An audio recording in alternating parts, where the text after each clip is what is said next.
آج کل شادیوں کا سیزن ہے۔ ایک اپنے پیارے نبی صلی اللہ علیہ وسلم کی بات یاد رکھیں۔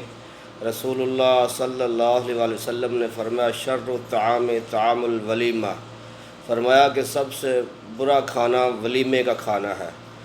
یمنعها من یأتیہا ویدعا الیہا من یأباہا، کہ جس میں غریبوں کو تو روک دیا جاتا ہے، جو آنا چاہتے ہیں ان کو روک دیا جاتا ہے، اور جو آنا نہیں چاہتے ان کو بلایا جاتا ہے۔ یعنی کوئی غریب پنڈال میں آ جائے تو لوگ دھکے دے کے نکال دیتے ہیں، اور جو آنا نہیں چاہتے بڑے بڑے لوگ، امیر لوگ، کوئی ایم پی اے، ایم این اے، نمبردار، جن سے چند ٹکے ملنے کی امید ہوتی ہے، ان کو کارڈ بھیج کے بلاتے ہیں، دعوت نامے بھیج کے بلاتے ہیں۔ لیکن کوئی غریب خود آ جائے کھانا کھانے کے لیے، اسے دھکے دے کے نکال دیتے ہیں۔ میرے نبی نے فرمایا یہ سب سے برا کھانا۔ Likey